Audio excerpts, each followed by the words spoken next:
आज हम जो पढ़ने वाले हैं वो है एल्काइनों का अम्लीय स्वभाव।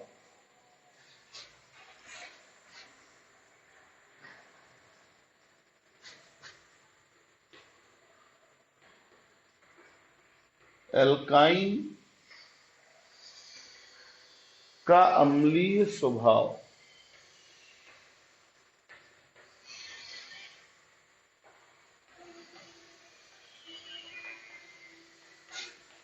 तो एक्चुअल में हम तुलना करेंगे इसकी एल्केन एल्कीन दोनों से। तो मान लो हम सबसे सरल एल्केन एल्कीन एल्काइन जो इसकी तुलना में है वो ले लेते हैं, ठीक है ना।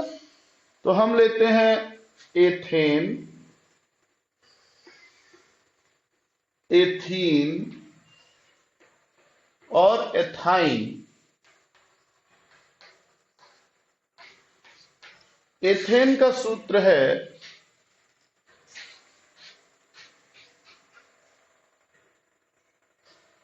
CH3 एथीन है CH2 double bond CH2। Ethyne है CH ट्रिपल बॉन्ड CH। तुलना करेंगे तो बहुत आसानी से समझ में आएगा। मैं थोड़ा स्ट्रक्चर ओपन करता हूं। CH3 को हम लिख सकते हैं C single bond C, 3 hydrogen जुड़ा हुआ है इससे, दोनों कार्बन से 3-3 हाइड्रोजन जुड़े हैं। यहां 2 कार्बन डबल बॉन्ड से जुड़े हैं, इनसे 2-2 हाइड्रोजन जुड़े हैं। और यहां 2 कार्बन आपस में 3 बंध से जुड़े हैं और 1-1 हाइड्रोजन जुड़ा है। एथेन में कार्बन 4 अलग अलग बंध बनाता है, इसलिए sp3 संकरित है।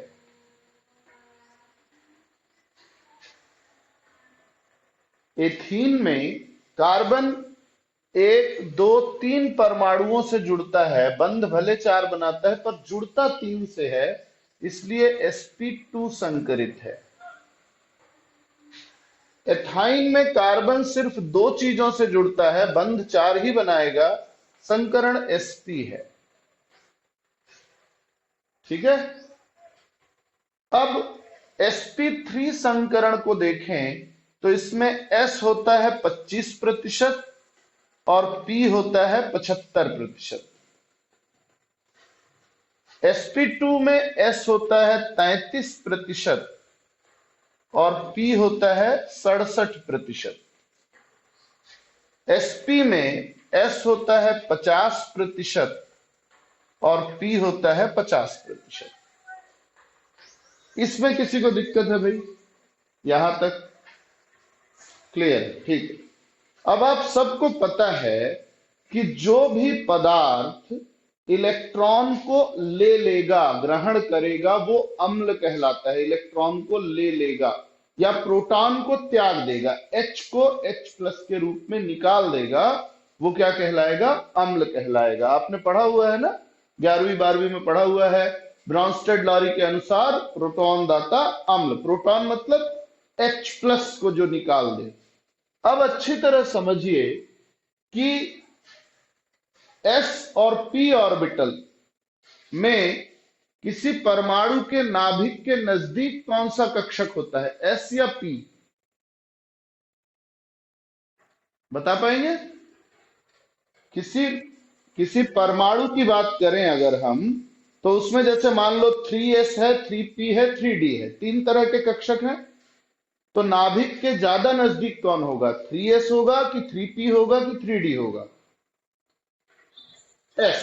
ये सभी को पता है कि s ऑर्बिटल p की तुलना में नाभिक के ज्यादा नजदीक होता है, ठीक है ना। तो नाभिक का आकर्षण बल भी किस पर ज्यादा होगा? s पर ज्यादा होगा। ठीक बात है। नाभिक का आकर्षण s में ज्यादा होगा। इसका मतलब s का नाभिकीय आकर्षण p की तुलना में अधिक होगा। इसका मतलब जहां पर भी s कक्षक की मात्रा अधिक होगी, उसमें इलेक्ट्रॉन को आकर्षित करने की क्षमता भी अधिक होगी। तो हम देख सकते हैं कि एथेन में sp3 संकरण में s की प्रतिशतता 25 है, जबकि एथीन में 33 है और एथाइन में ये 50% है। तो एथाइन में कार्बन sp संकरित होता है और यहां s की मात्रा बहुत अधिक होती है। इस संकरण में s की प्रतिशत मात्रा बाकी दोनों की तुलना में बहुत अधिक होती है। इसलिए अब होगा ये कि यहां पर जो हाइड्रोजन जुड़ रहा है वो कार्बन के sp कक्षक से जुड़ता है और sp कक्षक इलेक्ट्रॉन को क्या करता है, अपनी ओर आकर्षित, क्योंकि उसमें s की मात्रा ज्यादा है तो s के कारण क्या करेगा, वो हाइड्रोजन के इलेक्ट्रॉन को अपनी ओर प्रबलता से आकर्षित करता है। और जब ये हाइड्रोजन के इलेक्ट्रॉन यानी कि बंध के इलेक्ट्रॉन को अपनी ओर प्रबलता से आकर्षित करता है तो ऐसे में हम ये पाते हैं कि ये हाइड्रोजन बाकी की तुलना में आसानी से H के रूप में बाहर निकल सकता है। इसलिए एल्काइन का हाइड्रोजन अम्लीयता प्रदर्शित करता है। मैं फिर से बताता हूं।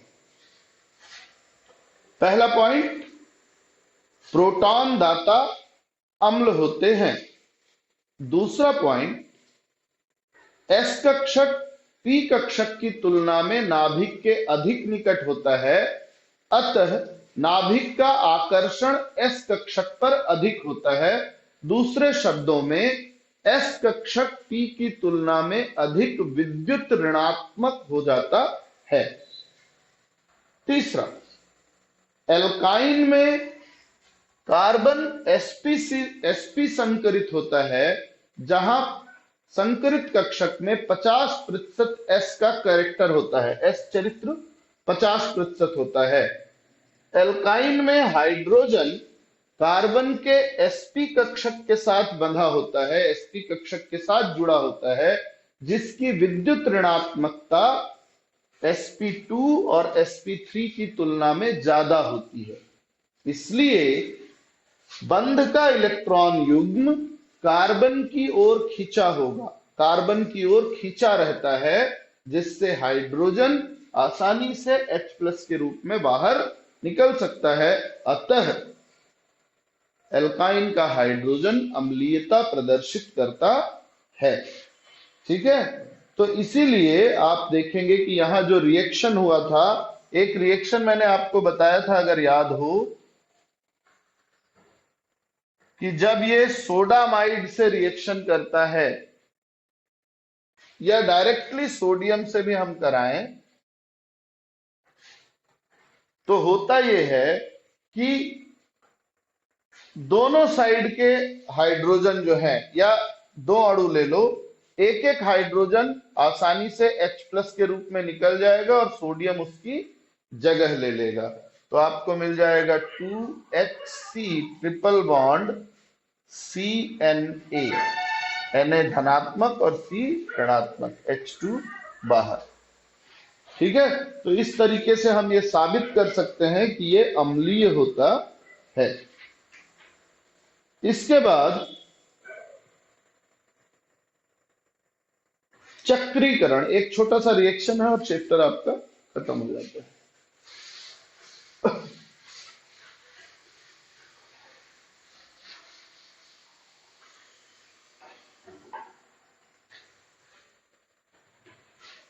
चक्रीकरण, अगर हम 3 अणु एल्काइन के लें, किसी भी एल्काइन के 3 अणुओं को बंद नली में 150 डिग्री सेल्सियस पे गर्म किया जाए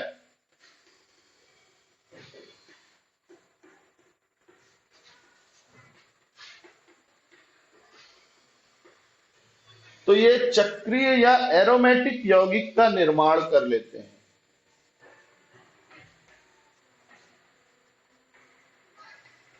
देखिए कैसे होता है। CH triple bond CH, CH triple bond CH, CH triple bond CH। मैं 3 अणु को थोड़ा अपने तरीके से अरेंज कर रहा हूं। अब जब आप इसको 150 डिग्री पे गर्म करते हैं बंद नली में, तो एक बंद इसका यहां आ जाएगा, एक बंद यहां और एक बंद यहां। तो क्या बनेगा? सी एच, जहां ट्रिपल बॉन्ड था वहां डबल सी एच, जहां बंद नहीं था वहां सिंगल, फिर double bond C H, single bond C H, double bond C H. ये क्या बन गया? बेंजीन। ये क्या है हमारा? बेंजीन, है ना? तो इस तरीके से चक्रीकरण हो सकता है।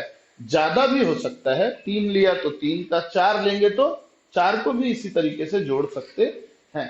बाकी इसमें कोई विशेष बात नहीं है। हाँ, व्याख्या करने के लिए आ सकता है, एल्काइन के अम्लीय व्यवहार को समझाइए, तो एक आध रिएक्शन उसके साथ जरूर देना। एल्काइन नाम का चैप्टर आपका खत्म होता है यहां पे। इसके बाद अगला चैप्टर है एरीन तथा एरोमेटिकता। अगला चैप्टर जो है 10वां चैप्टर इसी का। मिटा दूं ये ना? ठीक है।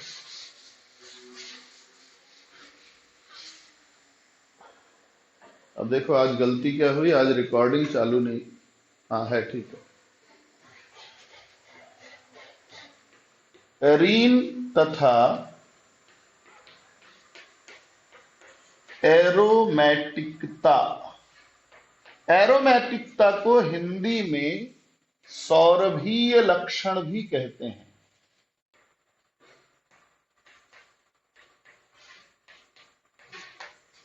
सौरभ शब्द सुना होगा, नाम होता है कई लोगों का। सुरभि नाम सुना है? आप लोग हिंदी पढ़ते हैं, सुरभि का अर्थ क्या होता है? अरे सुरभि का अर्थ क्या होता है पूछ रहा हूं, वो कहां से आया है ये नहीं पूछ रहा हूं।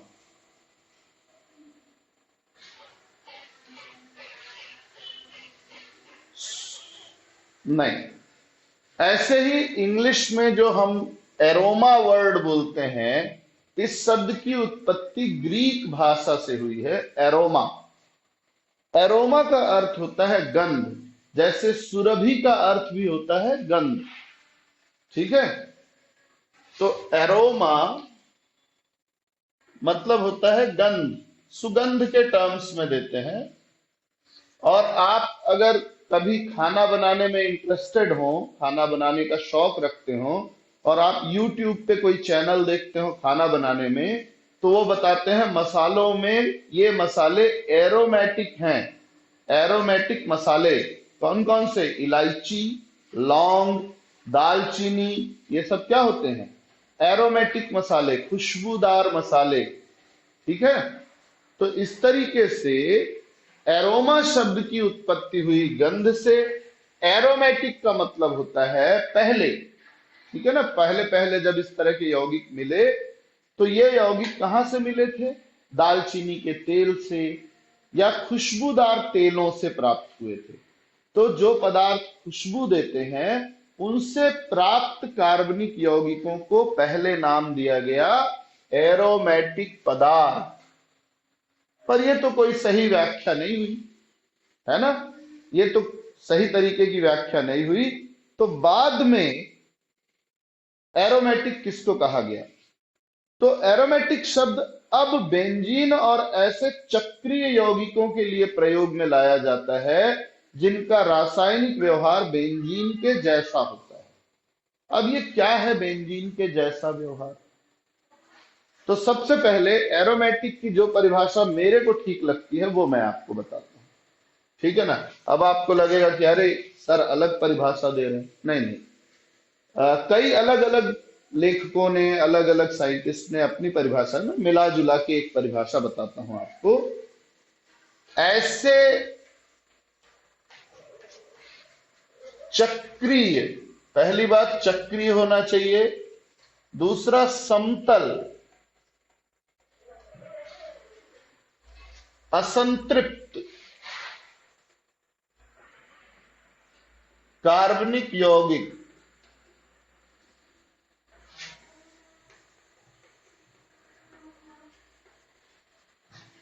ऐसे समतल, चक्रीय, असंतृप्त, 3 गुण होना चाहिए कि वो चक्रीय भी होना चाहिए और उसका चक्र कैसा होना चाहिए, समतल होना चाहिए, मुड़ा उड़ा नहीं होना चाहिए कहीं से।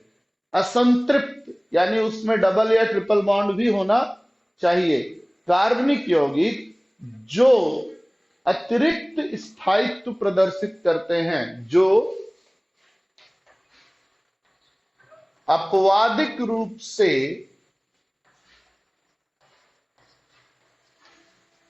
अधिक स्थायित्व प्रदर्शित करते हैं,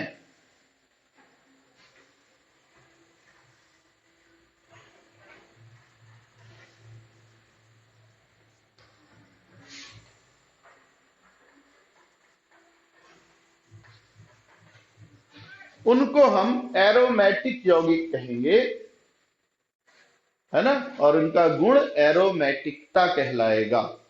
ठीक, तो सबसे पहली बात चक्रीय होना आवश्यक है। दूसरा, समतल चक्रीय, तो बेंजीन भी वैसा ही है। असंतृप्त का क्या मतलब है और क्यों अधिक स्थायित्व से इसका लेना देना हम कर रहे हैं? देखो, जो भी यौगिक असंतृप्त होता है इसका मतलब है उसमें एक डबल बॉन्ड या ट्रिपल बॉन्ड या एक से ज्यादा डबल ट्रिपल बॉन्ड होता है। और जिन भी यौगिकों में डबल या ट्रिपल बॉन्ड होता है वो अपने डबल ट्रिपल बॉन्ड को तोड़ के सिंगल बॉन्ड वाला बनना चाहते हैं, तो ये क्रियाशील होते हैं।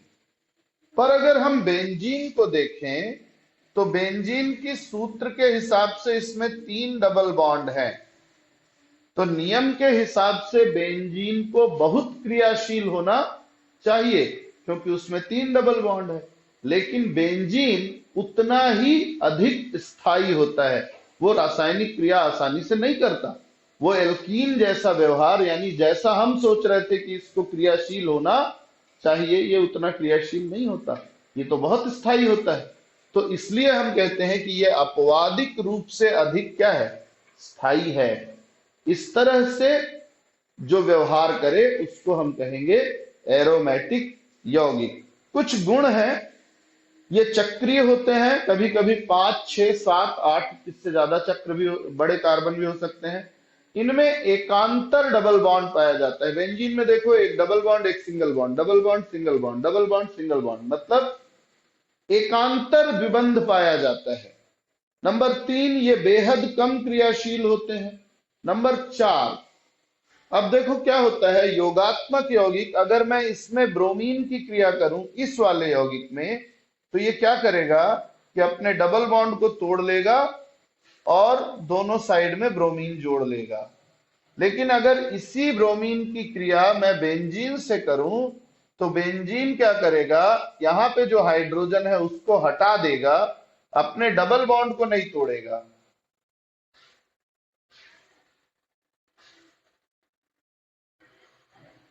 ऐसा बनाएगा।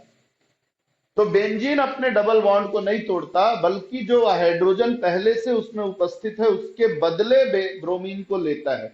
यह क्रिया कहलाती है प्रतिस्थापन, यह क्रिया कहलाती है योग। एल्कीन या असंतृप्त यौगिकों का मूल गुण योग अभिक्रिया है, जबकि बेंजीन एल्केन यानी संतृप्त यौगिकों के गुण, हाँ जी,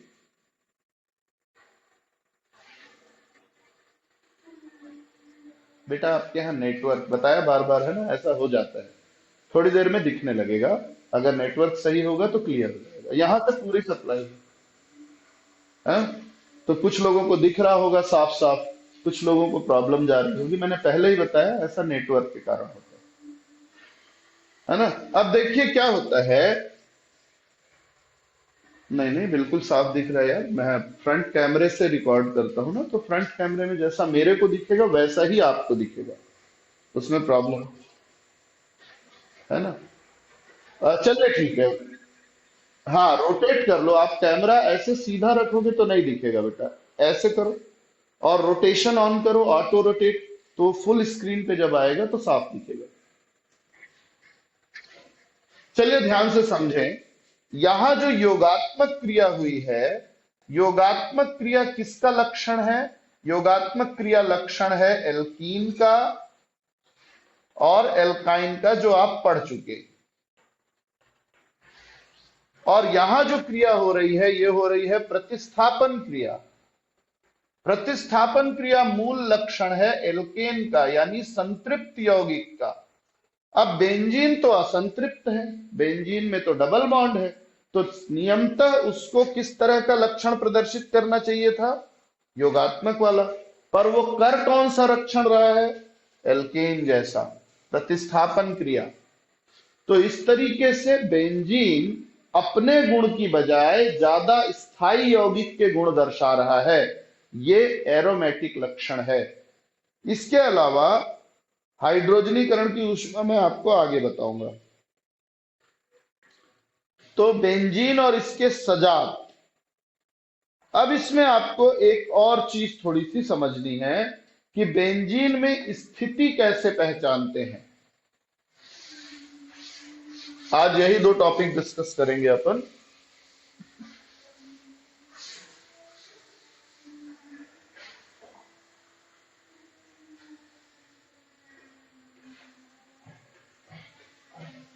बेंजीन में स्थिति समावयवता या स्थान समावयवता।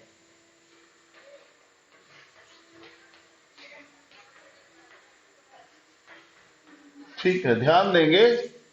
पहली बात तो ये समझिए कि बेंजीन सामान्य अगर मैं बनाता हूं तो यहां सभी कोने एक जैसे होते हैं। बेंजीन के सभी कोनों पर CH2 होता है, CH होता है, ठीक है ना। बेंजीन के सभी कोने क्या होते हैं? एक जैसे, CH double bond CH single bond CH double bond CH single bond CH double bond CH single bond CH। सभी कोने एक जैसे होते हैं। इसलिए अकेले प्रतिस्थापी के लिए बेंजीन को कहीं पे भी आप जोड़ दो, मान लो आपने एक क्लोरीन को यहां जोड़ दिया, या आप अभिक्रिया कराते कराते ध्यान से उतर गया, आपने क्लोरीन यहां जोड़ दिया, या आपको लगा कि अरे यार कुछ गलत हो गया तो आपने बेंजीन यहां जो क्लोरीन यहां, ये सब एक जैसे हैं, सब एक ही चीज है, इसमें कोई अंतर नहीं है। लेकिन जब दूसरा आएगा, दूसरी चीज जुड़ने है, पहले एक चीज जुड़ गई, एक क्लोरीन मान लो जुड़ा हुआ है, अब दूसरा कहां कहां जुड़ सकता है? तो जहां भी क्लोरीन जुड़ा हुआ है उसको हम एक नंबर देंगे, यहां भी एक नंबर देंगे, यहां भी एक नंबर देंगे, ठीक है ना। और इसको यहां जोड़ने के बजाय मैं इसको यहां जोड़ देता हूं, ठीक है ना। तो ये हो गया एक नंबर। आप क्लोरीन को बेंजीन की किसी भी पोजीशन पे जोड़िए, या प्रथम किसी भी समूह को बेंजीन के किसी भी पोजीशन पे जोड़िए, उसको हम एक नंबर देंगे। अब आता है दूसरा क्लोरीन, दूसरा क्लोरीन, दूसरा मेथिल, दूसरा नाइट्रो, कोई भी दूसरा ग्रुप आया, अब वो कहां कहां जुड़ सकता है? वो जुड़ सकता है एक के ठीक बगल में, यहां यहां यहां यहां यहां या यहां। अगर ठीक बगल में जुड़ रहा है तो वो पोजीशन हो गई 2, है ना।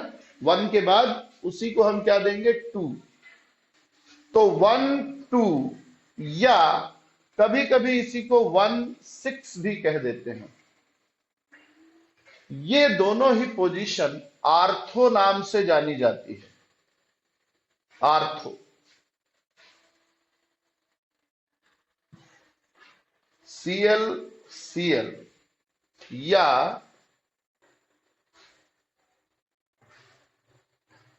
Cl Cl, दोनों के लिए ही हम यूज करेंगे आर्थो डाइक्लोरोबेंजीन। आप यहां जोड़ दें तो भी, अगल बगल है तो मतलब क्या है? आर्थो। अब अगर 1 3 या 1 5 पोजीशन पे है तो ये कहलाएगा मेटा। किसी का माइक ऑन है बेटा, बंद कर लेंगे, न्यूसेंस क्रिएट होता है इससे।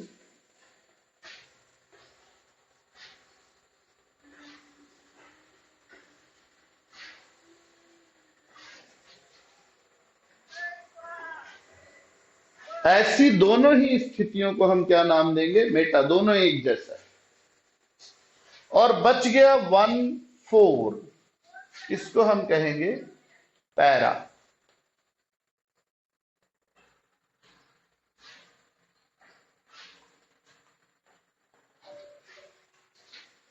तो अगर दो समूह लगातार क्रम में जुड़े हुए हो, कहीं पे भी जुड़े हुए हो, है ना, जैसे इसमें जोड़ते हैं अपन, ये वाले को देखें, ऊपर वाले को देखें, यहां जोड़ दिया, ये है आर्थो डाइक्लोरो, यहां जोड़ दिया, ये भी आर्थो डाइक्लोरो है, यहां जोड़ दो आर्थो डाइक्लोरो।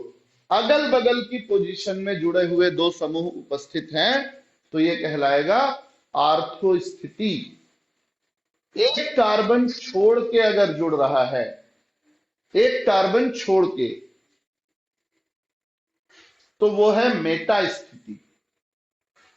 एक कार्बन छोड़ के है तो मेटा स्थिति, और दो कार्बन छोड़ के है तो पैरा स्थिति। और बाकी स्थितियां हो नहीं सकती, या तो लगातार होगा, या तो एक कार्बन छोड़ के होगा, या दो कार्बन छोड़ के। तीन कार्बन नहीं छूट सकता, क्योंकि फिर दूसरे साइड से गिनती शुरू हो जाएगी। जैसे यहां देखो, एक कार्बन छूटा है, आप बोलोगे सर इधर से गिनेंगे तो तीन छूटा है, नहीं, इधर से नहीं गिनेंगे, हमेशा नजदीक से गिनते हैं, जहां से नजदीक पड़े। जैसे यहां अगर जोड़ दिया तो एक कार्बन छूटा है, ये, तो ये मेटा स्थिति होगी। ये स्थितियां समझ में आई आपको? आर्थो, पैरा, आर्थो, मेटा और पैरा। ये याद रखिएगा कि आर्थो और मेटा और पैरा स्थितियां ये सापेक्ष स्थितियां हैं। ये तभी दी जा सकती हैं जब बेंजीन के रिंग में पहले से एक समूह उपस्थित हो। बिना पहले से एक समूह की उपस्थिति के अकेले किसी समूह के लिए कोई पोजीशन नहीं दी जाती है। ठीक है।